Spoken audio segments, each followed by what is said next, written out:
충분히 잤는데도 아침에 일어나면 피곤하신가요? 사실 수면 시간은 문제가 아닙니다. 진짜 원인은 따로 있거든요. 지금부터 당신을 매일 지치게 만드는 숨겨진 습관들을 낱낱이 파헤쳐 보겠습니다. 많은 분들이 피로의 원인을 수면 부족으로만 생각하십니다. 하지만 이건 빙산의 일각일 뿐이에요.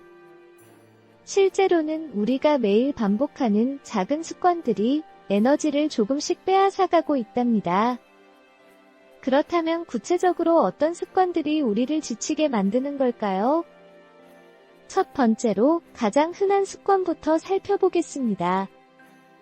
먼저 아침에 일어나자마자 스마트폰을 확인하는 습관입니다. 이게 왜 문제냐고요? 우리 뇌는 잠에서 깨어난 직후 약 30분 동안 알파파 상태에 있습니다. 이 시간은 뇌가 하루를 준비하는 골든타임이거든요. 그런데 이때 스마트폰의 블루라이트와 각종 정보를 접하면 어떻게 될까요? 뇌는 즉시 베타파 상태로 전환됩니다. 스트레스 호르몬인 코르티솔이 급격히 증가하죠. 연구에 따르면 아침 스마트폰 사용자는 그렇지 않은 사람보다 하루 종일 약 23% 더 높은 피로도를 보인다고 합니다. 하루를 시작하기도 전에 이미 에너지의 4분의 1을 소진하는 셈이에요.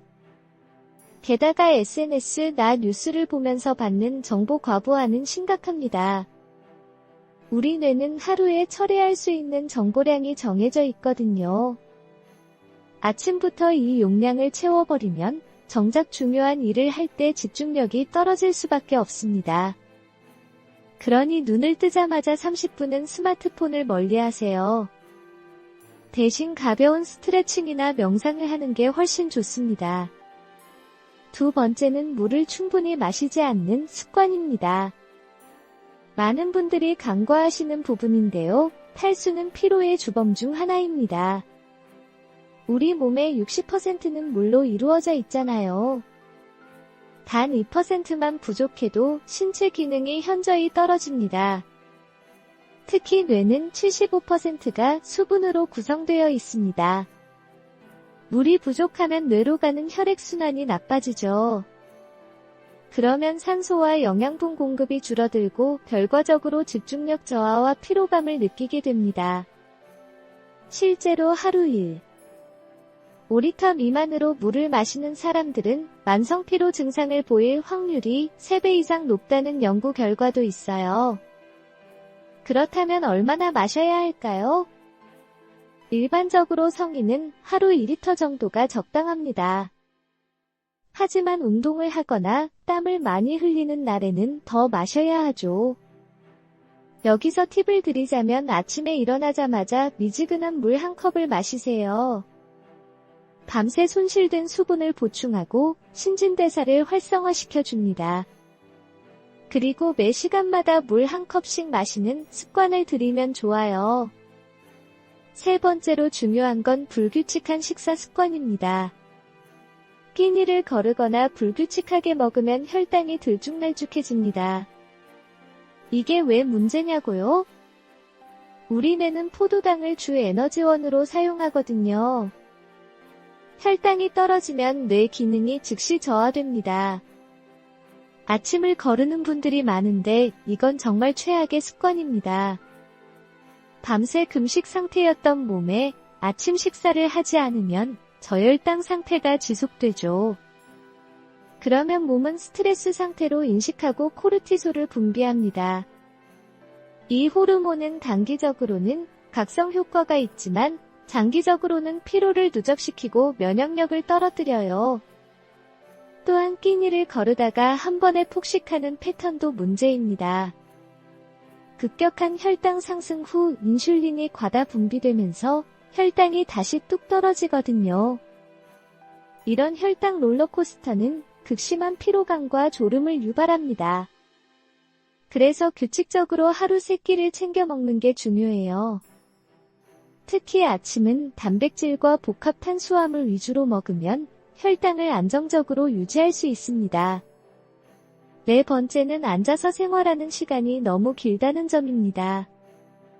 현대인들은 평균 하루 9시간 이상을 앉아서 보낸다고 해요. 사무실에서 일하고 차를 타고 집에서도 소파에 앉아 있죠. 이게 바로 피로의 함정입니다. 역설적이게도 움직이지 않으면 더 피곤해집니다. 왜냐하면 혈액순환이 나빠지거든요. 앉아있으면 하체로 가는 혈류가 감소하고 심장은 더 힘들게 펌프질을 해야 합니다. 또한 근육이 사용되지 않으면 미토콘드리아의 기능이 떨어져요. 미토콘드리아는 세포의 발전소라고 불리는데 여기서 에너지가 만들어지거든요. 활동량이 적으면 에너지 생산 능력 자체가 줄어드는 겁니다.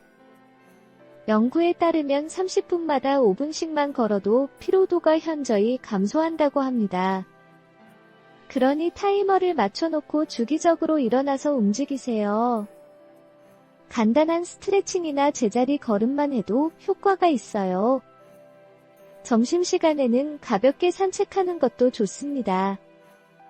20분 정도만 걸어도 오후 업무 효율이 크게 올라간답니다. 다섯 번째로 살펴볼 습관은 카페인 과다 섭취입니다. 많은 분들이 피곤하면 커피를 찾으시죠? 하지만 이게 악순환의 시작일 수 있습니다.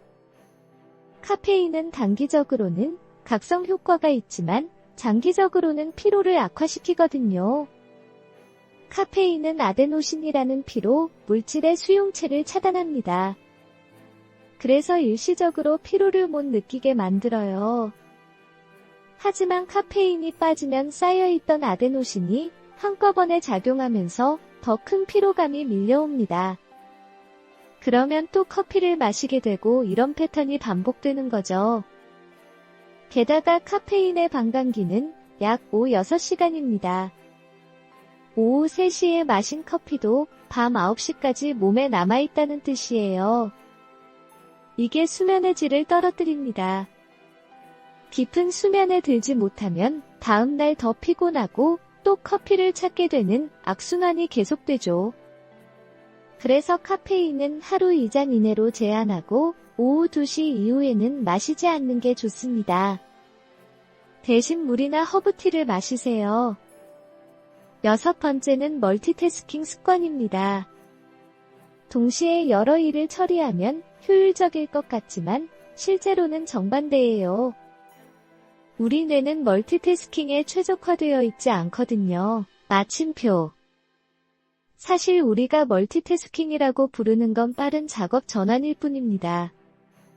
작업을 전환할 때마다 뇌는 컨텍스트 스위칭 비용을 지불합니다. 이전 작업의 정보를 저장하고 새 작업의 정보를 불러오는 과정에서 에너지가 소모되죠.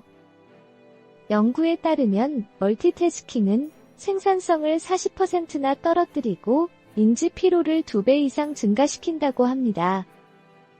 예를 들어 이메일을 확인하면서 보고서를 쓰고 동시에 메신저에 답장하는 식이죠. 이렇게 하면 어느 하나도 제대로 처리하지 못하고 뇌만 과부하 상태가 됩니다. 그러니 한 번에 한 가지 일에만 집중하세요. 25분 집중하고 5분 쉬는 포모도로 기법을 활용하면 좋아요. 이메일은 정해진 시간에만 확인하고 작업 중에는 알림을 꺼두세요. 7번째이자 마지막으로 살펴볼 습관은 수면 위생이 나쁜 것입니다.